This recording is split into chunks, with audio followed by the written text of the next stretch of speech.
Sé que mi negocio seguirá creciendo.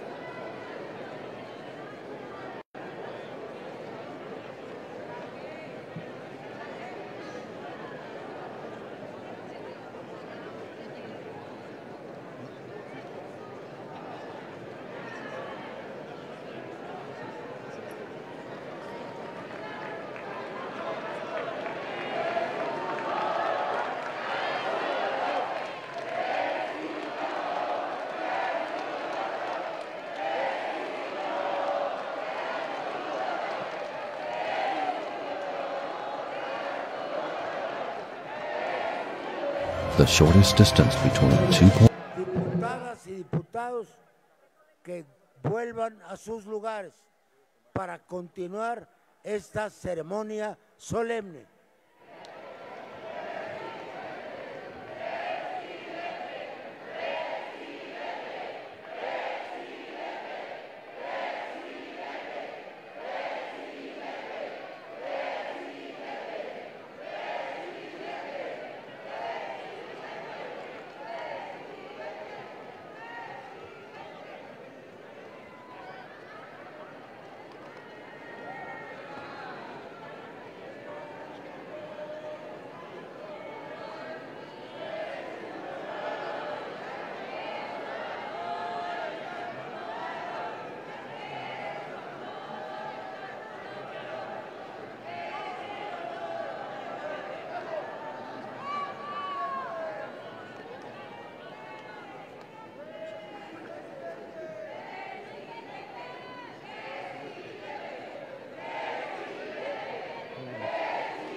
conformidad con lo que establece el artículo 87 constitucional, el presidente, al tomar posesión de su cargo, rendirá la protesta como presidente de la República ante el Congreso de la Unión.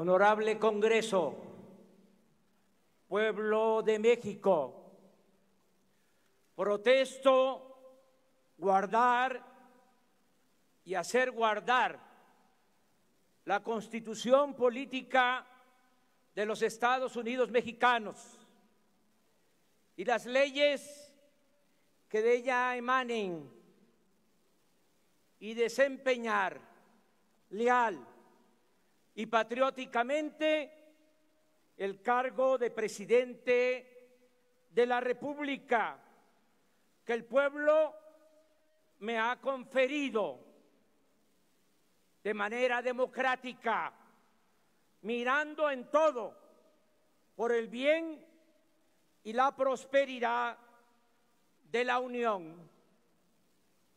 Y si así no lo hiciere, que la nación me lo demande.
De los Estados Unidos mexicanos dirigirá un mensaje a la nación.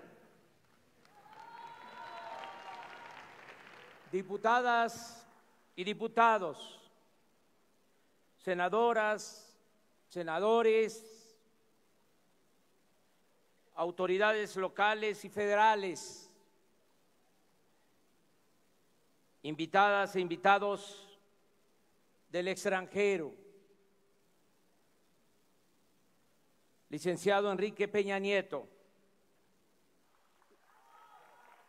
le agradezco sus atenciones,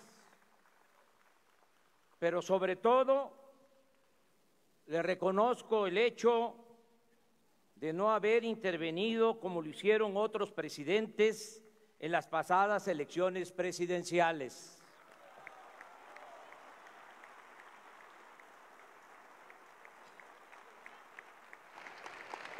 Hemos padecido ya ese atropello antidemocrático y valoramos el que el presidente en funciones respete la voluntad del pueblo.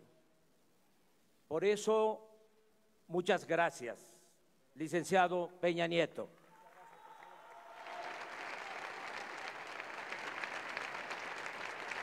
Amigas y amigos, por mandato del pueblo, iniciamos hoy la cuarta transformación política de México. Puede parecer pretencioso o exagerado, pero hoy no solo inicia un nuevo gobierno, hoy comienza un cambio de régimen político. A partir de ahora se llevará a cabo una transformación pacífica y ordenada, pero al mismo tiempo profunda y radical, porque se acabará con la corrupción y con la impunidad que impiden el renacimiento de México.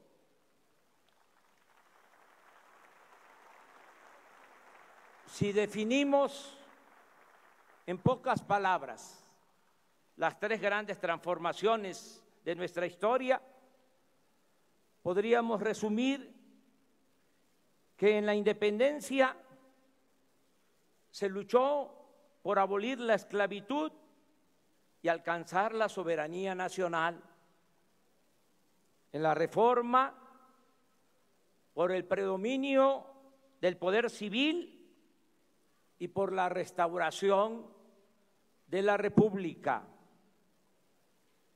Y en la revolución, nuestro pueblo y sus extraordinarios dirigentes lucharon por la justicia y por la democracia.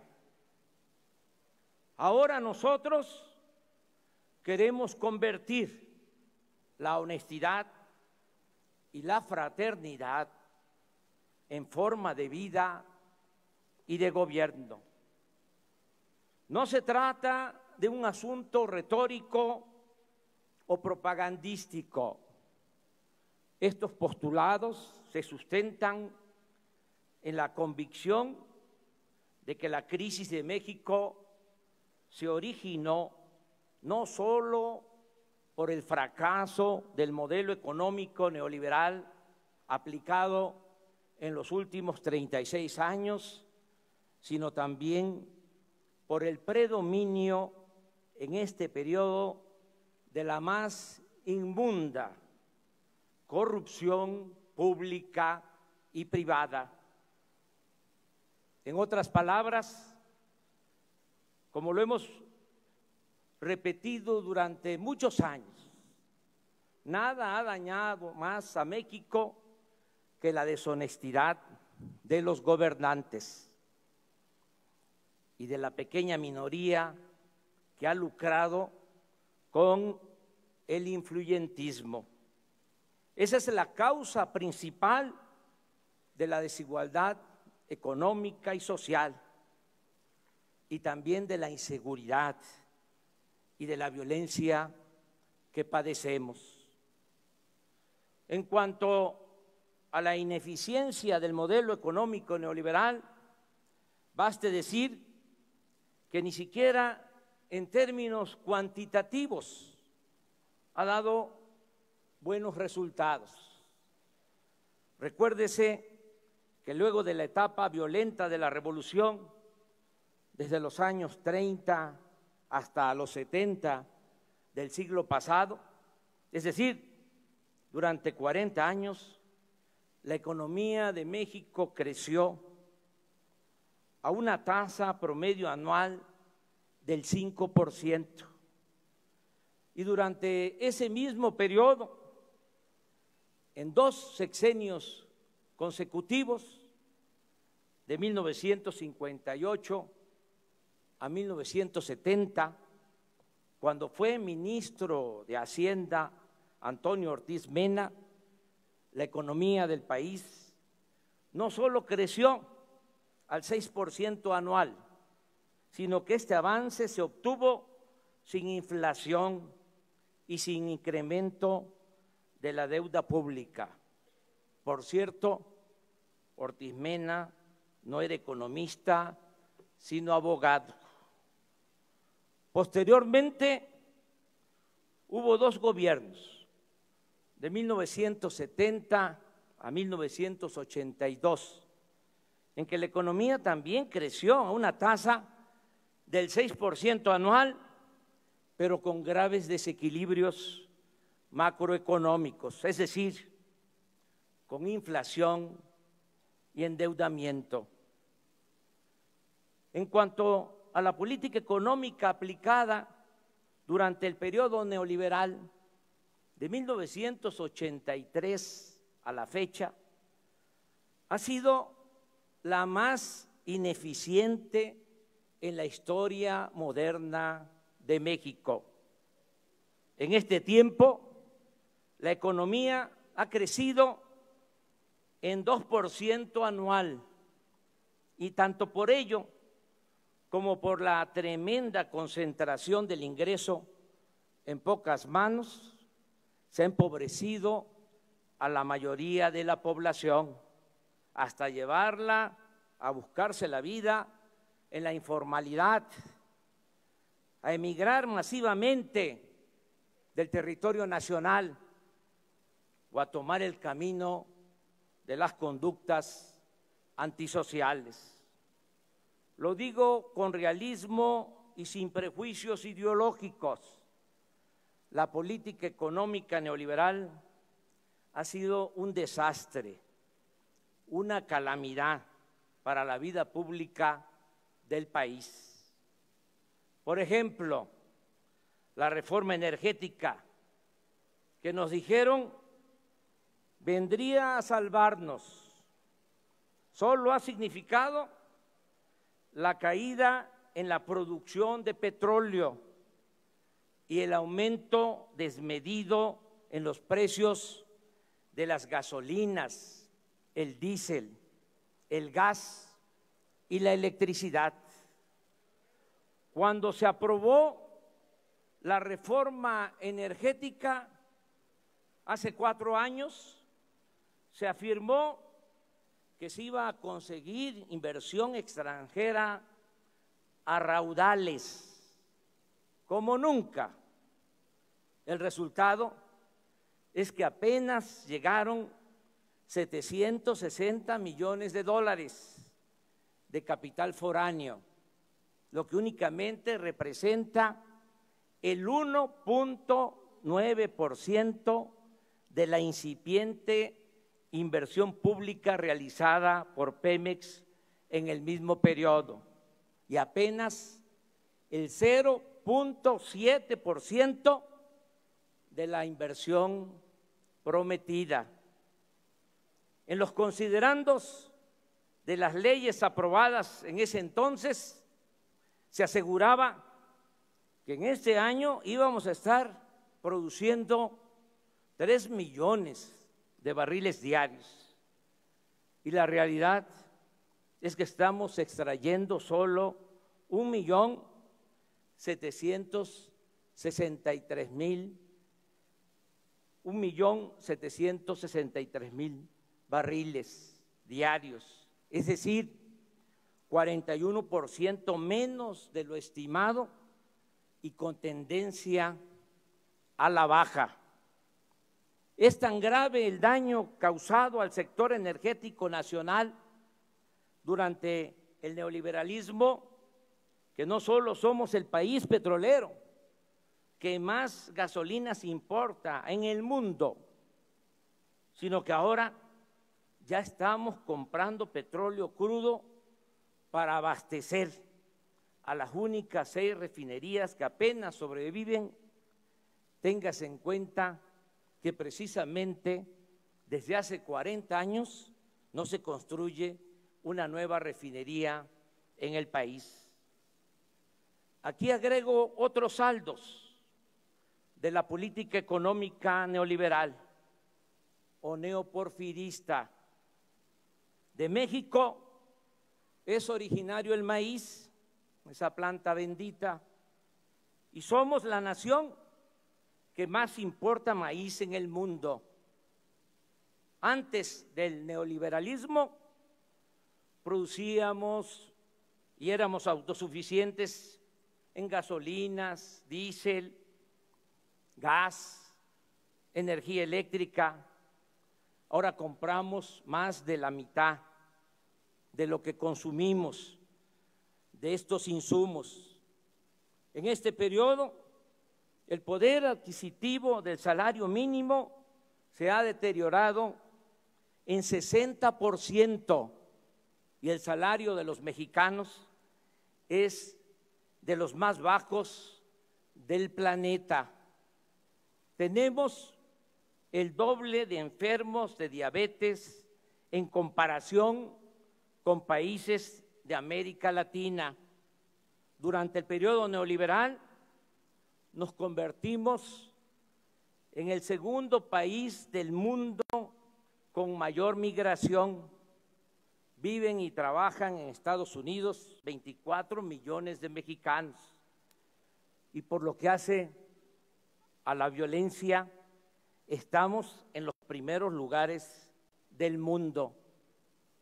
Según la última medición de Transparencia Internacional, ocupamos el lugar 135 en comparación con 176 países evaluados. Ocupamos el lugar 135 en corrupción entre 176 países evaluados. Y pasamos a ese sitio luego de estar en el lugar 59 en el 2000, subir al 70 en el 2006, escalar al 106 en el 2012 y llegar en 2017 a la vergonzosa posición en que nos encontramos. Por eso insisto, el distintivo del neoliberalismo es la corrupción. Suena fuerte, pero privatización ha sido en México sinónimo de corrupción.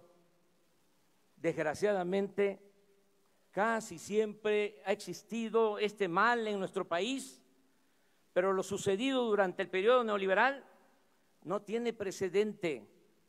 En estos tiempos, el sistema en su conjunto ha operado para la corrupción.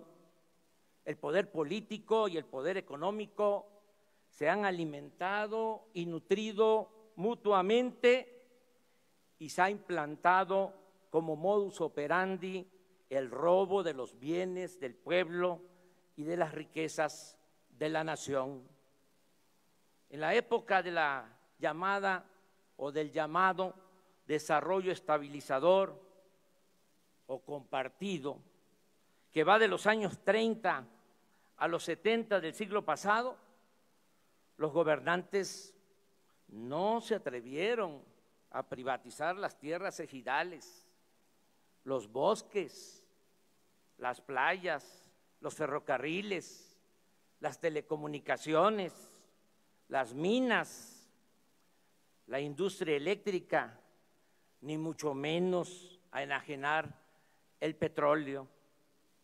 Pero en estas últimas 3 décadas, las máximas autoridades se han dedicado, como en el porfiriato, a concesionar el territorio y a transferir empresas y bienes públicos e incluso funciones del Estado a particulares, nacionales y extranjeros. No se trata, como antes, de actos delictivos individuales o de una red de complicidades para hacer negocios al amparo del gobierno. En el periodo neoliberal, la corrupción se convirtió en la principal función del poder político. Por eso, si me piden que exprese en una frase el plan del nuevo gobierno, respondo: acabar con la corrupción y con la impunidad.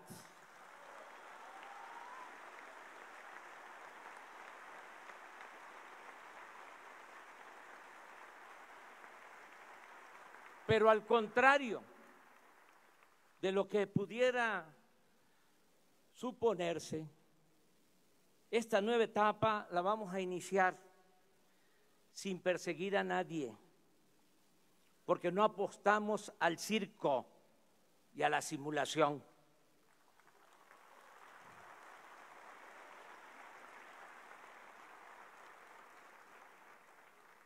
Queremos regenerar de verdad la vida pública de México.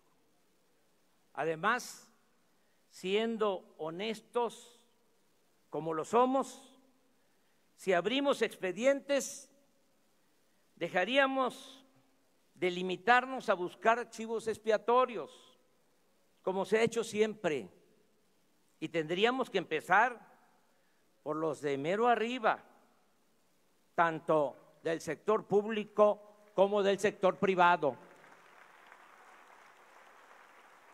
No habría juzgados ni cárceles suficientes. Y lo más delicado, lo más serio, meteríamos al país en una dinámica de fractura, conflicto y confrontación. Y ello nos llevaría a consumir tiempo, energía y recursos que necesitamos para emprender la regeneración verdadera y radical de la vida pública de México, la construcción de una nueva patria, la reactivación económica y la pacificación del país. Estamos ante un asunto político de Estado y como tal debemos enfrentarlo. Mi postura al respecto la definí con toda claridad desde la campaña. Dije que no es mi fuerte la venganza y que si bien no olvido, sí soy partidario del perdón y la indulgencia.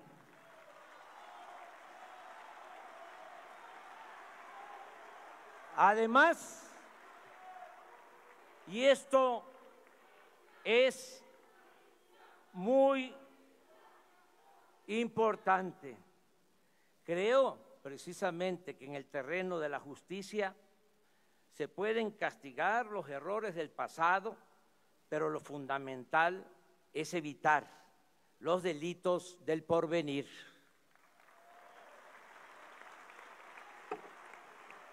En consecuencia, propongo al pueblo de México que pongamos un punto final a esta horrible historia y mejor empecemos de nuevo. En otras palabras, que no haya persecución a los funcionarios del pasado y que las autoridades encargadas desahoguen en absoluta libertad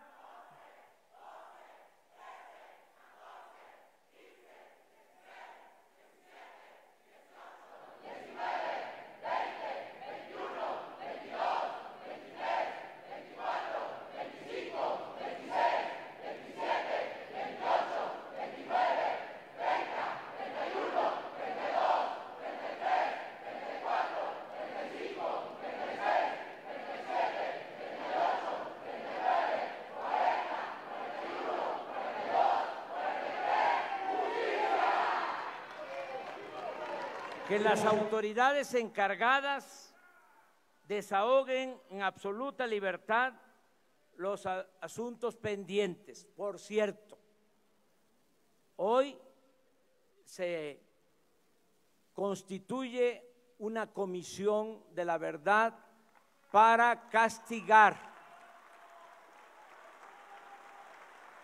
los abusos de autoridad, para atender el caso de los jóvenes desaparecidos de Ayotzinapa.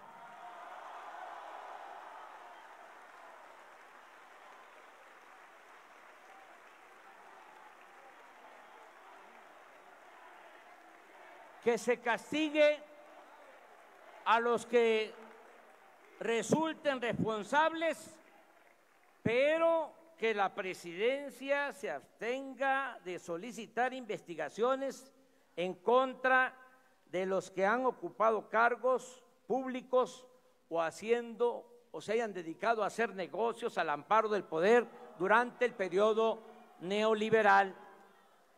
Desde mi punto de vista, en las actuales circunstancias, es más severa y eficaz la condena al régimen neoliberal, dejar en claro su manifiesto fracaso y su evidente corrupción y hacer todo lo que podamos para abolir el régimen neoliberal, que someter a procesos judiciales o a juicios sumarios a sus personeros, quienes a fin de cuentas no dejan de ser menores ante la esperanza de todo un pueblo y la fortaleza de una nación como la nuestra.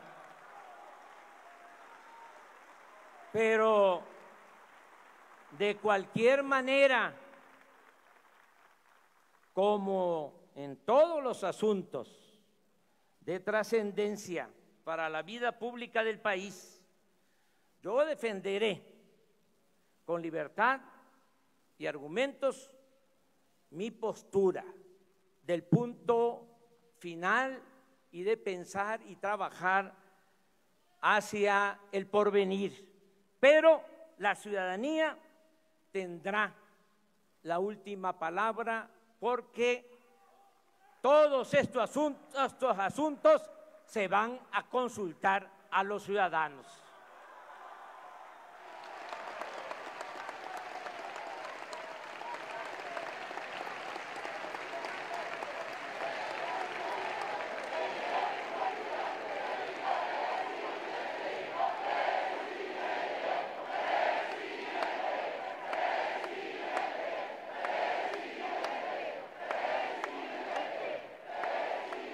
También aclaro que si se acepta mi propuesta de mantener al margen de este asunto al Poder Ejecutivo, tal determinación se aplicará para los de antes y para los que se van, no para nosotros, quienes mantendremos en alto el ideal y la práctica de la honestidad.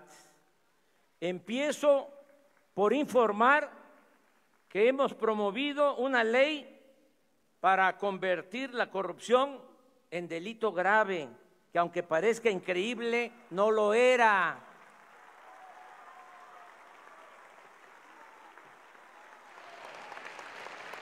Con apego a mis convicciones y en uso de mis facultades, me comprometo a no robar y a no permitir que nadie se aproveche de su cargo o posición para sustraer bienes del erario o hacer negocios al amparo del poder público. Esto aplica para amigos, aplica para compañeros de lucha y familiares. Dejo en claro que si mis seres queridos, mi esposa o mis hijos cometen un delito, deberán ser juzgados como cualquier otro ciudadano. Yo solo respondo por mi hijo Jesús, por ser menor de edad. En cuanto a mi persona, he promovido desde hace años la reforma al artículo 108 de la Constitución para eliminar la impunidad y los fueros de los altos funcionarios públicos, empezando por el presidente de la República, quien ahora, según una iniciativa de ley que hoy, este día, estoy enviando al Senado, podrá ser el presidente de la República juzgado como cualquier ciudadano por el delito que sea, aún estando en funciones.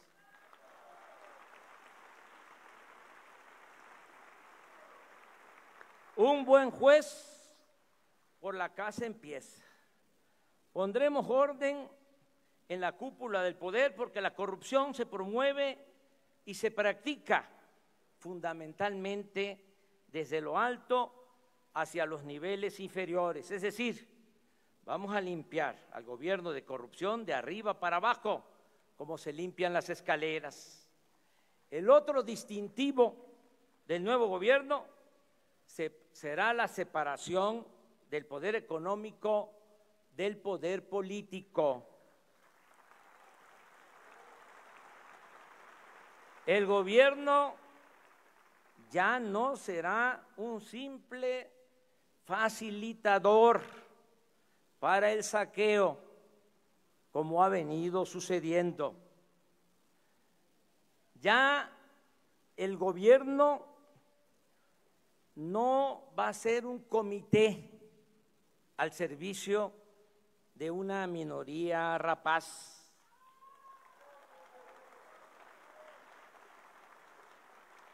Representará a ricos y pobres, creyentes y libres pensadores, y a todas las mexicanas y mexicanos, al margen de ideologías, orientación sexual, cultura, idioma, lugar de origen, nivel educativo o posición socioeconómica.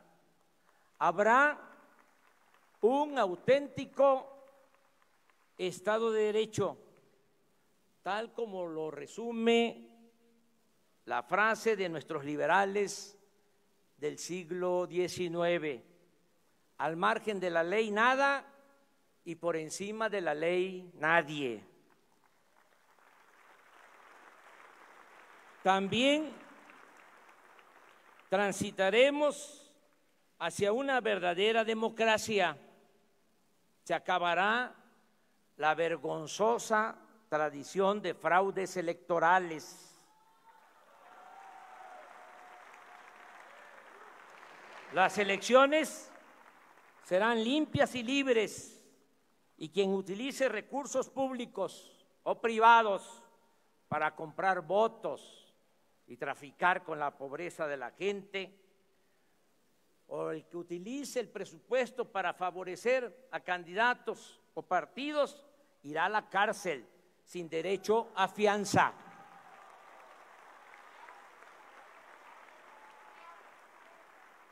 El combate a la corrupción y la austeridad nos permitirá liberar suficientes fondos, más de lo que imaginamos, mucho más, para impulsar el desarrollo de México.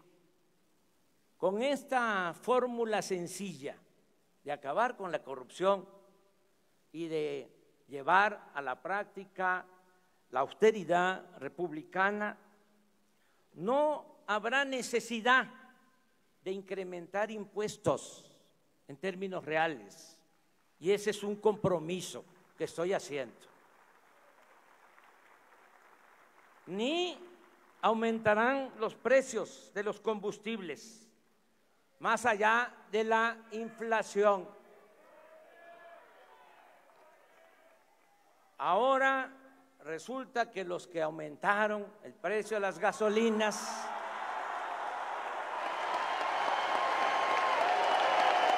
están pidiendo que baje. Hago el compromiso responsable que pronto, muy pronto, cuando terminemos la refinería que vamos a construir en México y se rehabiliten 6 refinerías, va a bajar el precio de la gasolina y de todos los combustibles.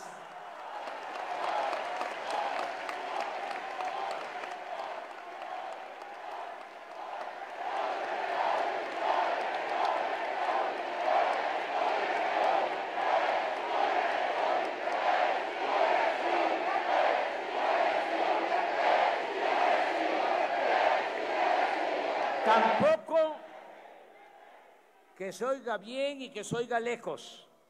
Tampoco vamos a endeudar al país. Cuando terminó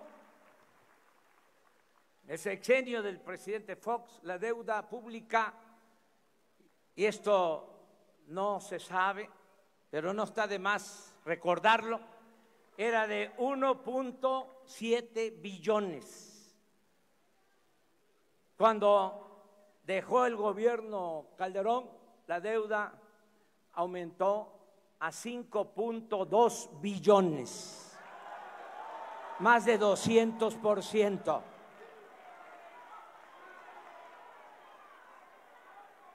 Y en esos 2 sexenios fue cuando se recibió más dinero por la venta de petróleo al extranjero.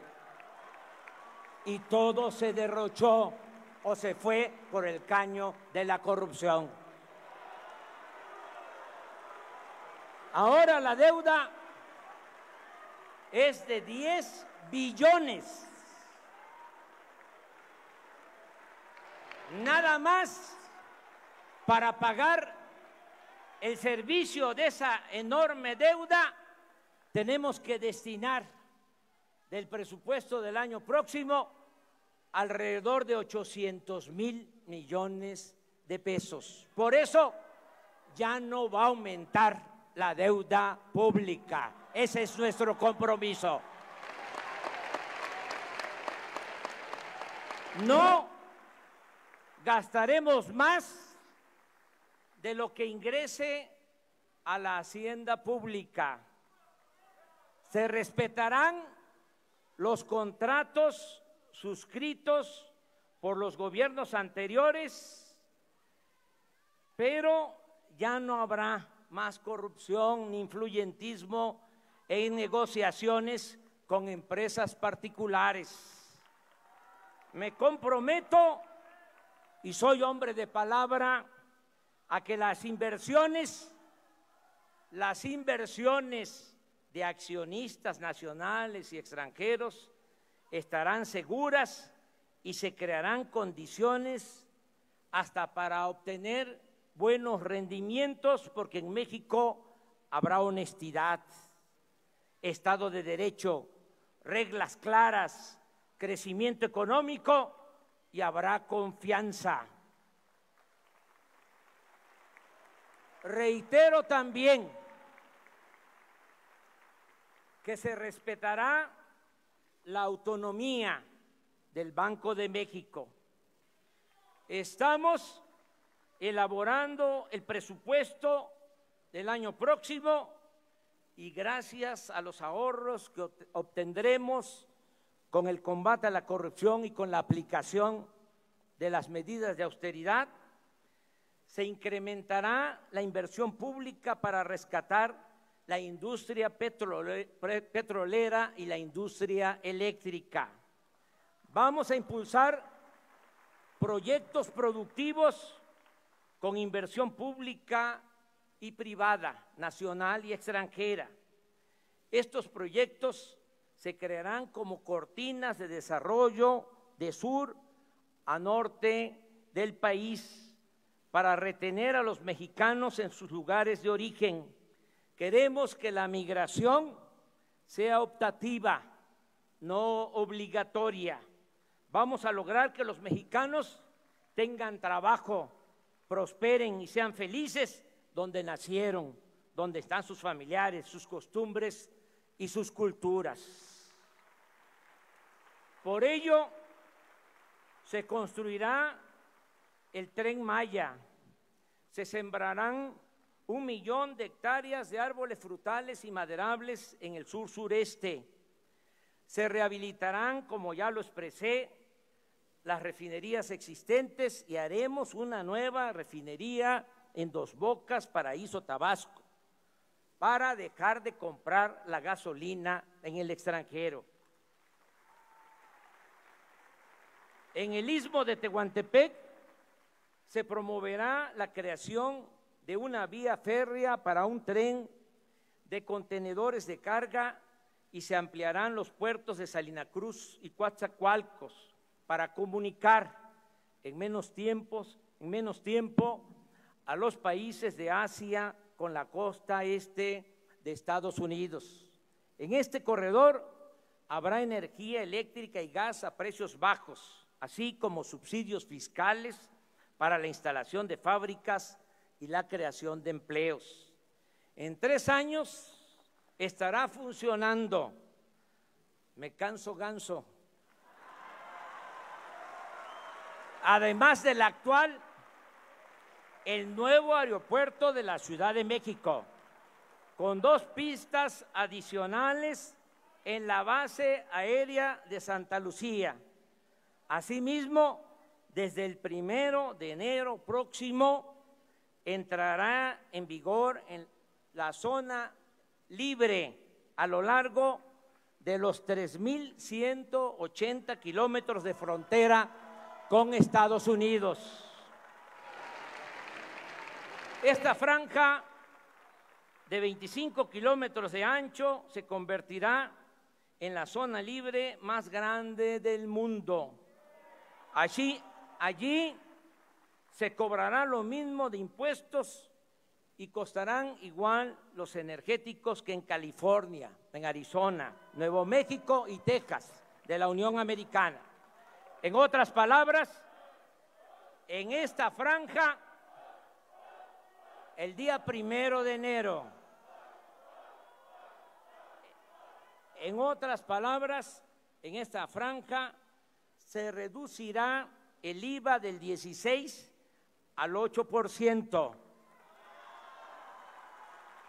El impuesto sobre la renta bajará al 20%. La gasolina, el gas y la electricidad costarán menos que en el resto del país y se aumentará al doble el salario mínimo. Esta será la última cortina de desarrollo para retener con trabajo y bienestar a nuestros compatriotas en el territorio nacional. En cuanto al bienestar de nuestro pueblo, el plan es combatir la pobreza y la marginación como nunca se ha hecho en la historia. Hoy presento formalmente a este Congreso reformas constitucionales, proyectos de reforma a la Constitución para establecer el estado de bienestar y garantizar el derecho del pueblo a la salud, la educación y a la seguridad social. Haremos a un lado la hipocresía neoliberal. El Estado se ocupará de disminuir las desigualdades sociales. No se seguirá desplazando a la justicia social de la agenda del gobierno. No se condenará a quienes nacen pobres a morir pobres. Todos los seres humanos tienen derecho a vivir y ser felices. Es inhumano utilizar al gobierno para defender intereses particulares y desvanecerlo cuando se trata de proteger el beneficio de las mayorías. No es lícito, no es jugar limpio, defender la facultad del Estado para rescatar instituciones financieras en quiebra y considerarlo una carga cuando se busca promover el bienestar de los más necesitados. Es pertinente, pues, exponer con toda claridad que vamos a atender y a respetar a todos, que vamos a gobernar para todos, pero que le vamos a dar preferencia a los vulnerables y a los desposeídos. Por el bien de todos, primero los pobres. Nuestra consigna de siempre es, a partir de hoy, principio de gobierno. Enumero algunas acciones. Se cancelará la mal llamada reforma educativa.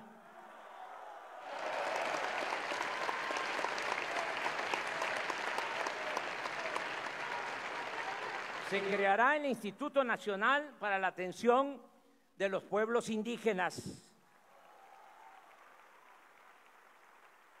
Iniciará de inmediato el programa de atención médica y medicamentos gratuitos en las zonas marginadas del país y se volverá universal en todo el país este programa de atención médica y medicamentos gratuitos a la mitad del sexenio. Es mi compromiso. Los aumentos al salario mínimo no volverán a fijarse por debajo de la inflación como llegó a suceder en el periodo neoliberal. 2.300.000 jóvenes serán contratados para trabajar como aprendices en talleres, empresas, comercios y diversas labores productivas o sociales, y se les pagará un salario mientras se van capacitando de 3.600 pesos mensuales. Ya no va a haber ninis, no se va a dar la espalda a los jóvenes ni se les va a ofender llamándoles de esa manera, porque no es culpa de ellos que no tengan oportunidad de trabajo y de estudio.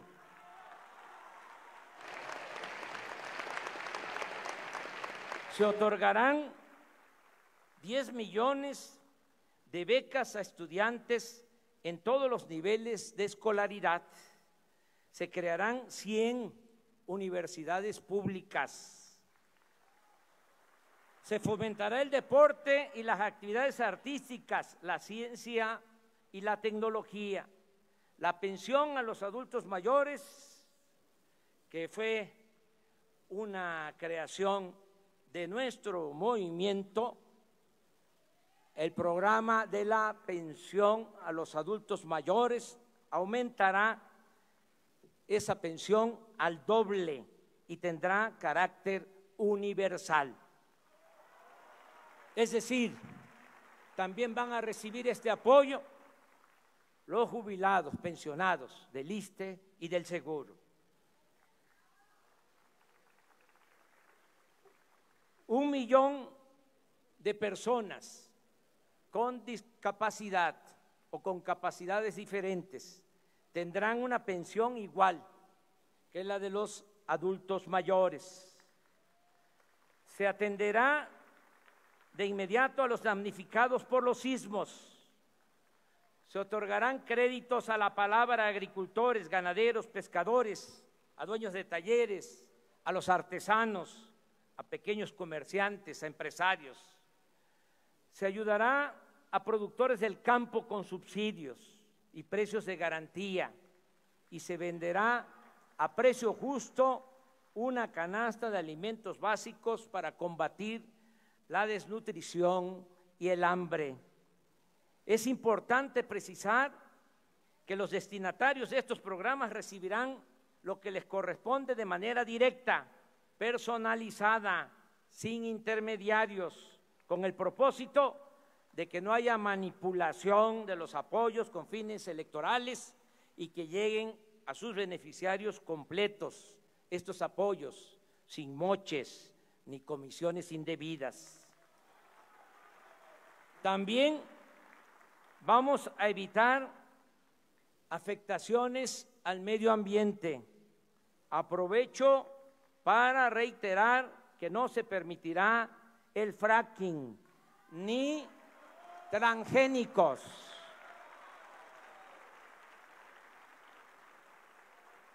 Como se comprenderá, la necesidad de emprender estas y otras acciones explica y justifica el plan de austeridad republicana al que nos hemos comprometido y que, dicho sea de paso, no significa, como se piensa en otros países, un mero conjunto de ajustes en el gasto productivo y social del presupuesto. Aquí lo entendemos no solo como un asunto administrativo, sino como una política de principios, toda vez que implica terminar con los privilegios de la alta burocracia. Juárez decía que los funcionarios debían aprender a vivir en la justa medianía, y nosotros sostenemos que no puede haber gobierno rico con pueblo pobre. Por eso bajarán los sueldos de los altos funcionarios públicos. Ya se aprobó esa ley en este Congreso. En esta legislatura van a bajar los sueldos de los de arriba porque van a aumentar los sueldos de los de abajo. Ya no habrá servicio médico privado para los altos funcionarios públicos. Se destinaban 5,000 millones de pesos nada más para el pago de la atención de servicios médicos a los altos funcionarios públicos. Ya no habrá cajas de ahorro especial para los altos funcionarios públicos. Ya no hay, ya se aprobó esa ley. Nadie podrá viajar en aviones o helicópteros privados a expensas del dinero público. Desde el lunes próximo se pondrá en venta el avión presidencial.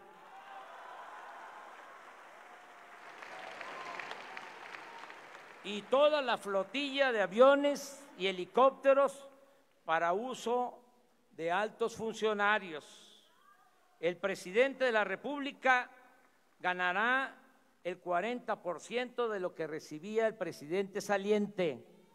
No habrá compras de vehículos para funcionarios.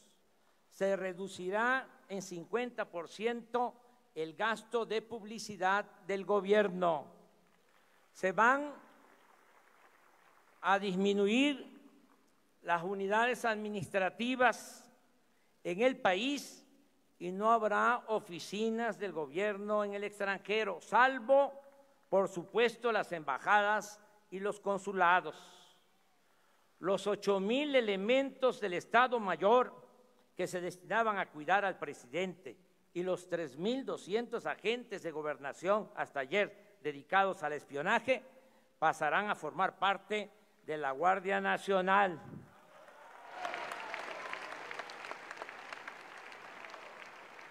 No viviré en Los Pinos y esa residencia oficial ya se abrió desde hoy al público y se integrará al bosque de Chapultepec para convertirse en uno de los espacios más grandes e interesantes del mundo para el arte y la cultura.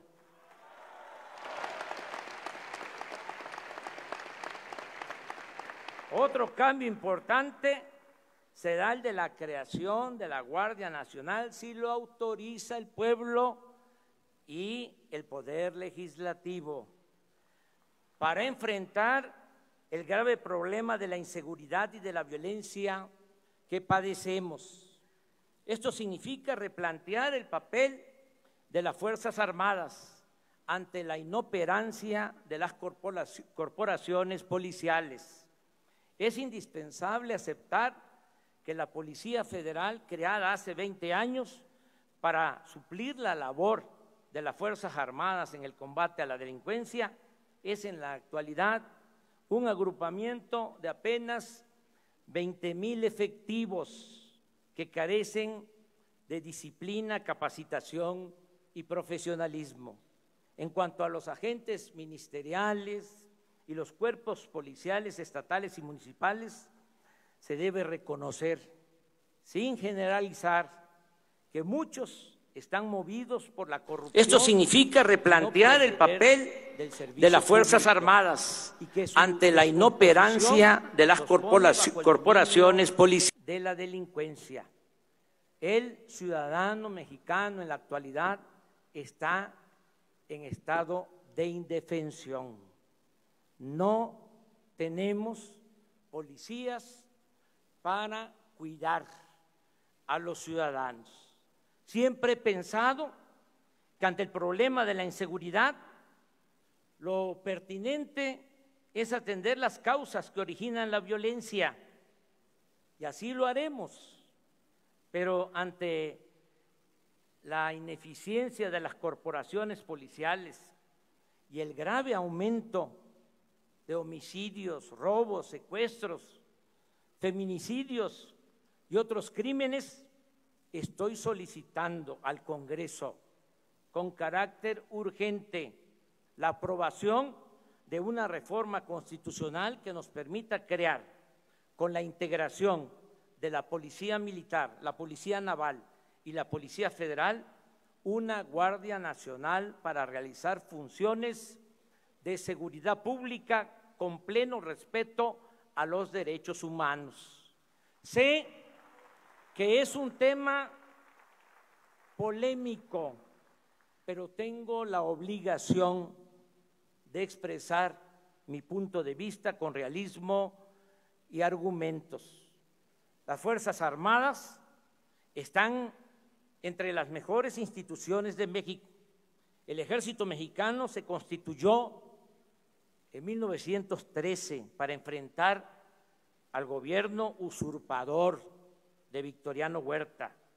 Se trata de un ejército revolucionario, surgido del pueblo y que desde entonces ha experimentado pocos quiebres en su unidad y disciplina.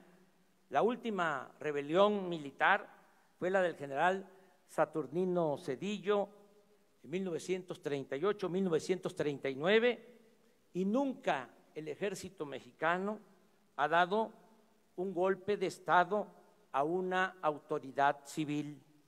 Su lealtad al gobierno y su falta de ambición por el poder económico y político tiene en buena medida su explicación, entre otros factores, en que el ejército mexicano no es un agrupamiento elitista, sino que siempre se ha nutrido del pueblo raso. El soldado es pueblo uniformado. Ciertamente, no todos los militares han ostentado comportamientos intachables, y tampoco debe omitirse el hecho de que el ejército ha participado en actos de represión por órdenes de autoridades civiles. Pero en nuestros institutos castrenses no se han formado minorías corrompidas, como sucede en otros ámbitos del poder, y a diferencia de lo que ocurre en otros países, en México no se sabe de militares que formen parte de la oligarquía. Además, es un hecho que el ejército cuenta con respaldo de la opinión pública. Es una institución que a lo largo de su historia ha mantenido su profesionalismo y ha sido eficaz, sin duda, en tareas de auxilio a la población en casos de desastre, en terremotos, inundaciones, huracanes, y ha prestado otros servicios a la comunidad. Las Fuerzas Armadas han hecho escuelas, tienen universidades, centros de investigación, poseen disciplina y espíritu de cuerpo, han mantenido su vocación nacionalista, y esto es muy importante, y nunca han estado subordinadas a ninguna hegemonía o fuerza extranjera.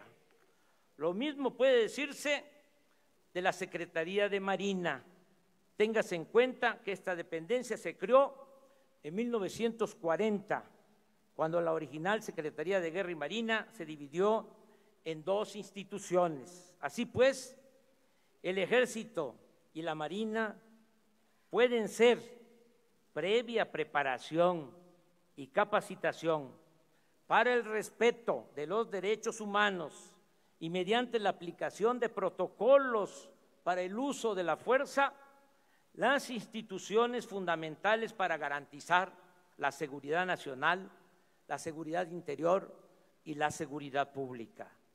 Agrego que el Plan de Paz y Seguridad incluye la creación de 266 coordinaciones territoriales en el país.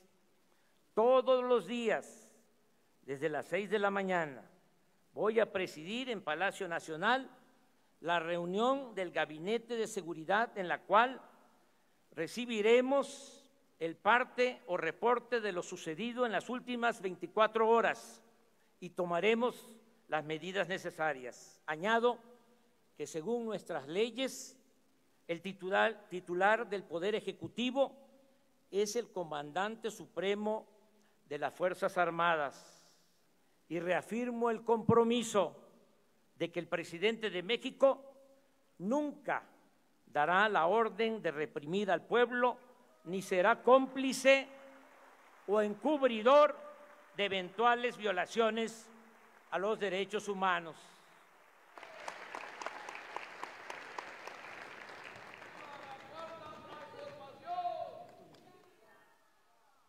En materia de política exterior, nos apegaremos a los principios constitucionales de no intervención, autodeterminación de los pueblos, solución pacífica de las controversias y cooperación para el desarrollo.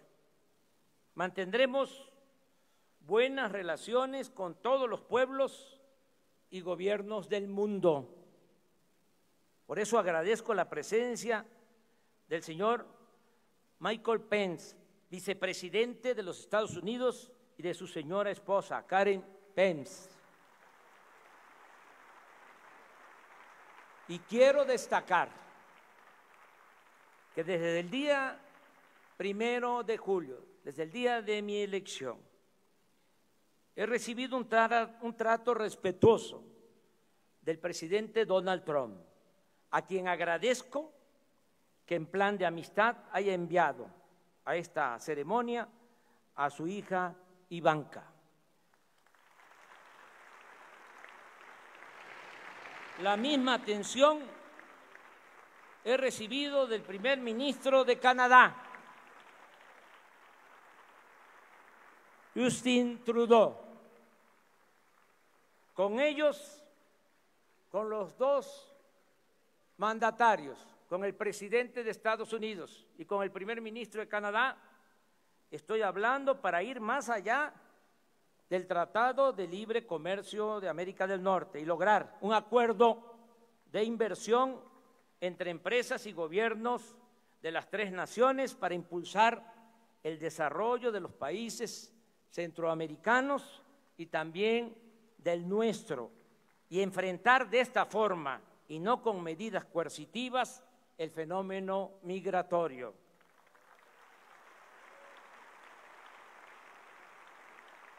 Me da mucho gusto contar con la presencia de presidentes de América Latina y del Caribe.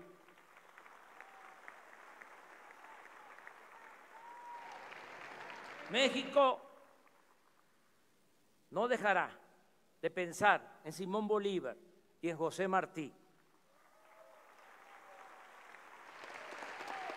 quienes junto con Benito Juárez siguen guiando con sus ejemplos de patriotismo el camino a seguir de pueblos y de dirigentes políticos. Gracias por estar aquí, Jimmy Morales Cabrera, presidente de la República Vecina de Guatemala.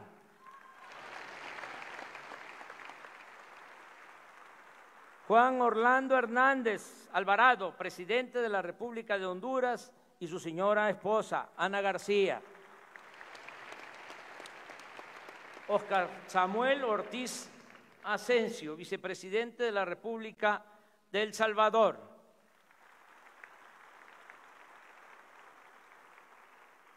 Colville Young, gobernador general también de nuestra vecina República de Belice.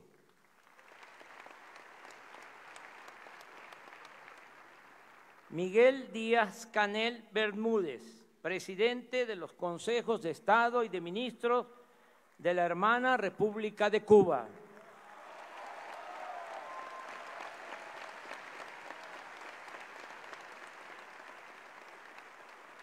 Danilo Medina Sánchez, presidente de la República Dominicana.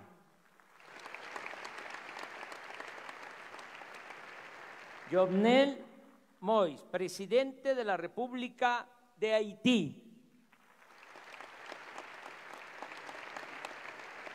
Iván Duque Márquez, presidente de la República de Colombia.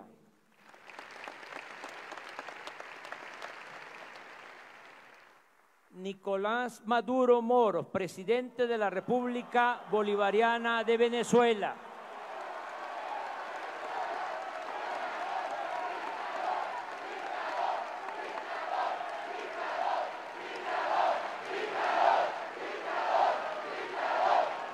Lenin Moreno Garcés, amigo Lenin, presidente de la República de Ecuador, y su señora esposa, Rocío González.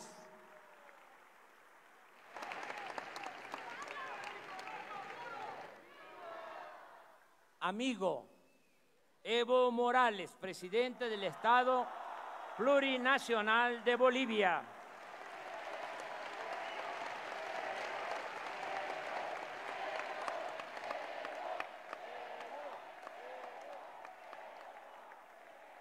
Martín Vizcarra Cornejo, presidente de la República del Perú.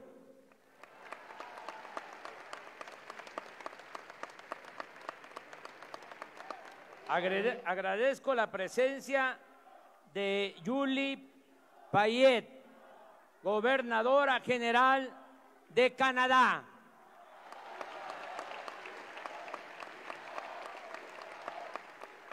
Brahim Gali, presidente de la República Árabe Democrática Saharaui. De Kim Jong-nam, presidente de la República de la Asamblea Popular Suprema de la República Popular Democrática de Corea.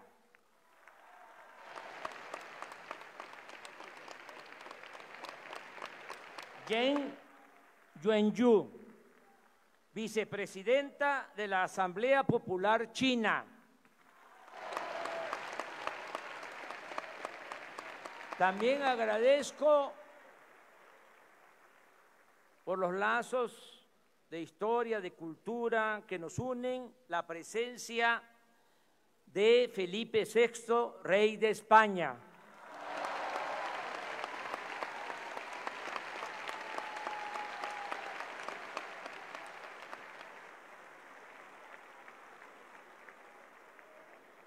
Del primer ministro Antonio Costa de la República Portuguesa.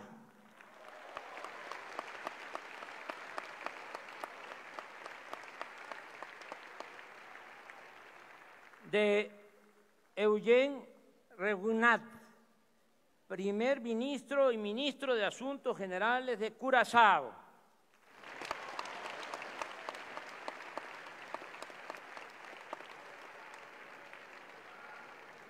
Ana Birchal, viceprimera ministra de Rumanía.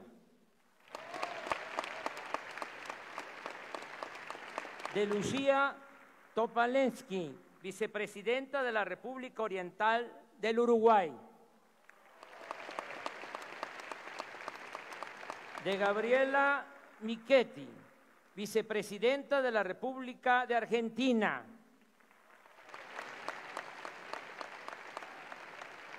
De Hugo Velázquez, vicepresidente de la República del Paraguay, y su señora esposa, Lourdes Samaniego. De Claudia Dobles Camargo, primera dama de la República de Costa Rica. Agradezco a muchos representantes de los organismos internacionales, de gobernadores, de autoridades de varios países. Están aquí amigos entrañables como Miguel Ángel Revilla, presidente del gobierno de Cantabria, y su señora esposa, Aurora Díaz. Está nuestro amigo Jeremy Corbyn, miembro del Parlamento del Reino Unido, dirigente del Partido Laborista. Está también un embajador de la poesía y de la congruencia, Silvio Rodríguez, y su esposa, Niurka González.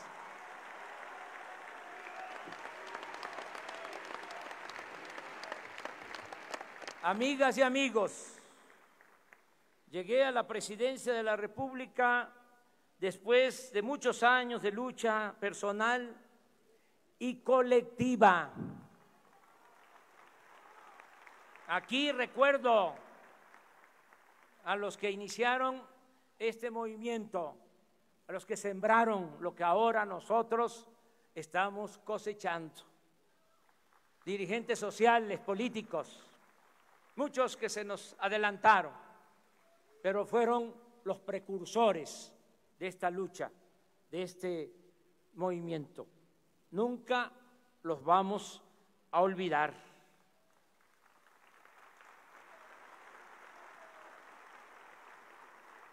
Llegamos después de muchos años, y en mi caso, como en la mayoría de los que forman parte de este gran movimiento, sin dejar la dignidad en el camino,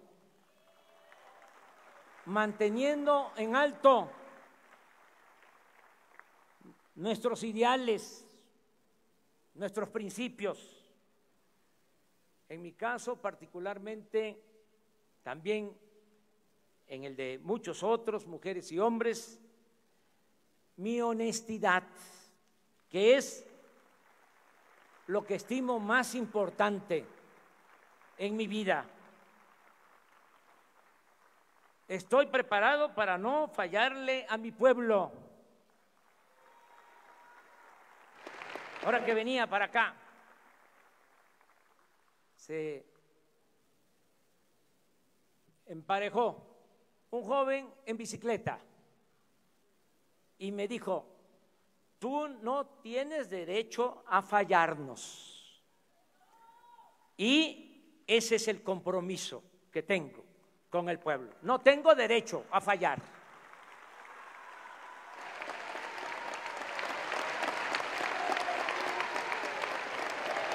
Nada material me interesa, ni me importa la parafernalia del poder. Siempre he pensado que el poder debe ejercerse con sabiduría y humildad, y que solo adquiere sentido y se convierte en virtud cuando se pone al servicio de los demás. Estoy consciente de la gran expectativa que existe entre los mexicanos y el desafío que significa enfrentar los grandes y graves problemas nacionales. Pero estoy optimista y creo que vamos a salir bien. Vamos a enfrentar bien los grandes y graves problemas nacionales, porque creo en el pueblo y en su cultura, la cultura del pueblo, de nuestro pueblo, las culturas de México, que siempre han sido nuestras salvadoras. Con nuestras culturas hemos enfrentado epidemias, terremotos, inundaciones, hambrunas, invasiones, guerras civiles, crisis económicas, epidemias, malos gobiernos y otras calamidades. Y siempre hemos resurgido con dignidad y con orgullo. La herencia de civilizaciones nos ha forjado como un pueblo tenaz y combativo, luchón, emprendedor, honesto, con una excepcional idiosincrasia de fraternidad, de amor al prójimo, de verdadera solidaridad. Nuestro pueblo no es flojo, no es perezoso, no es indolente, por el contrario, es de las sociedades más trabajadoras del mundo. Y ahí está el ejemplo de nuestros paisanos migrantes que por necesidad han ido a ganarse la vida a Estados Unidos y ahora están enviando a sus familiares 30,000 millones de dólares anuales. Esas remesas son la principal fuente de ingresos de nuestro país y el dinero de mayor beneficio social que recibimos del extranjero. México no es el cuerno de la abundancia que su silueta en el mapa pareciera evocar, pero aún así tenemos muchos recursos naturales: agua, petróleo, gas, yacimientos minerales, vientos, sol, playas. Contamos con bosques y selvas, con buenas tierras para la producción agropecuaria y forestal, y somos de los países con mayor biodiversidad en el mundo.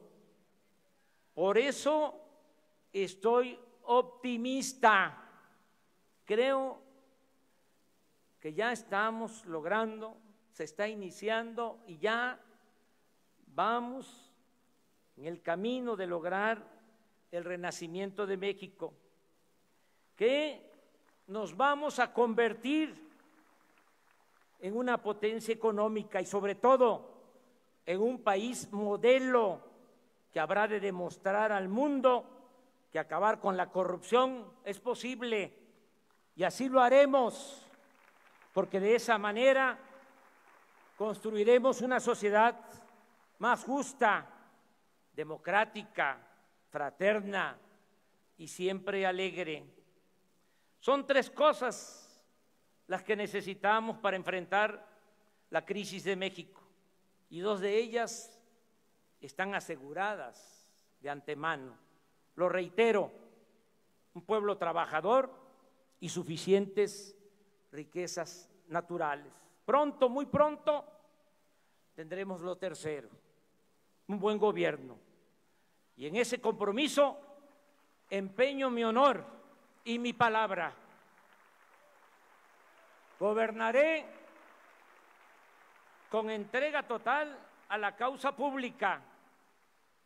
Dedicaré todo mi tiempo, mi imaginación, mi esfuerzo a recoger los sentimientos y a cumplir con las demandas de la gente.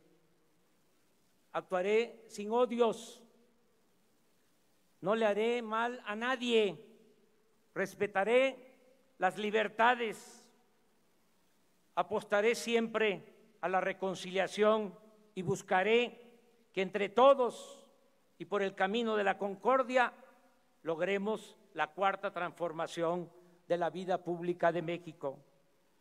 Por último, así como soy juarista y cardenista, también soy maderista y partidario del sufragio efectivo y de la no reelección.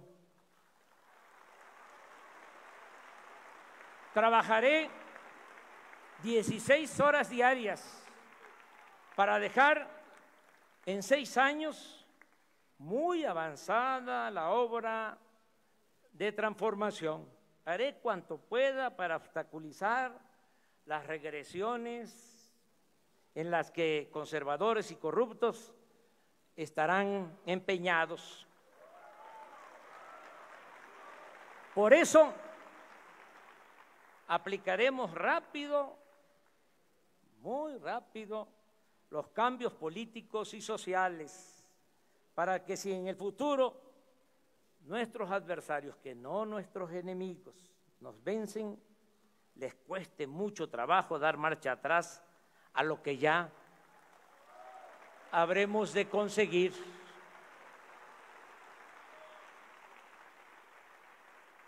Como dirían los liberales del siglo XIX, los liberales mexicanos, que no sea fácil retrogradar. Pero también dejo en claro que bajo ninguna circunstancia habré de reelegirme. Por el contrario, me someteré a la revocación del mandato, porque deseo que el pueblo siempre tenga las riendas del poder en sus manos. En 2 años y medio habrá una consulta y se les preguntará a los ciudadanos si quieren que el presidente de la República se mantenga en el cargo o que pida licencia, porque el pueblo pone y el pueblo quita.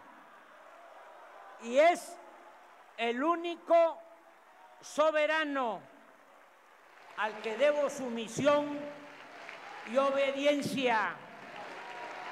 Acepto el reto y les invito a participar para celebrar juntas y juntos el esplendor y la grandeza futura de nuestro querido México.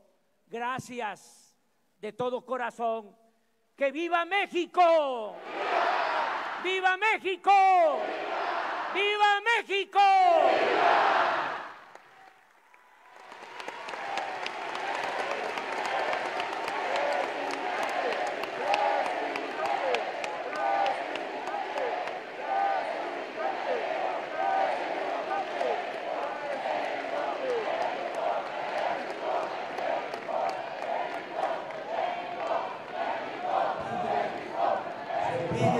A los presentes ponerse de pie para entonar el himno nacional.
para acompañar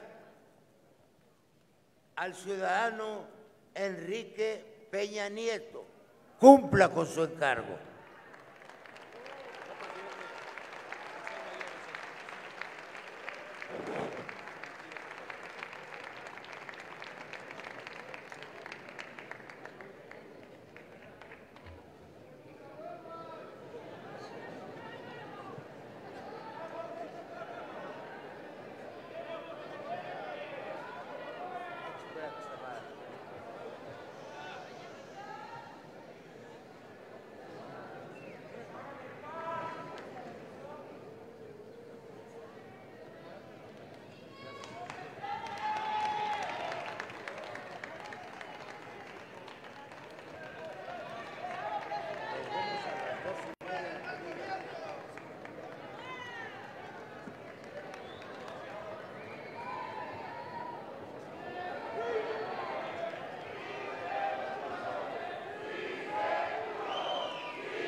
Se pide a la comisión designada para acompañar al presidente de los Estados Unidos mexicanos, Andrés Manuel López Obrador, a retirarse de este recinto. Cumpla su cometido.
Solicita a la Asamblea, en votación económica, se autoriza que el acta de esta sesión se dé por leída y aprobada.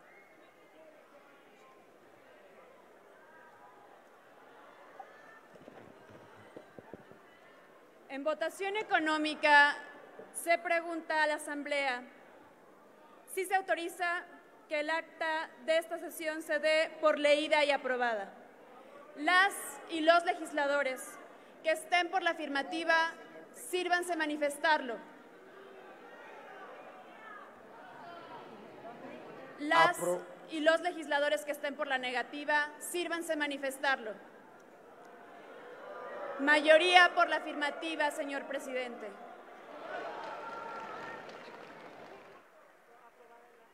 Aprobada el acta por una abrumadora mayoría, publíquese en la Gaceta Parlamentaria y en el Diario de los Debates.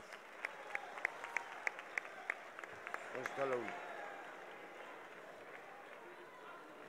Se levanta la sesión de Congreso General y se cita a sesión de Cámara de Diputados el próximo martes 4 de diciembre a las 11 horas. Muchas gracias.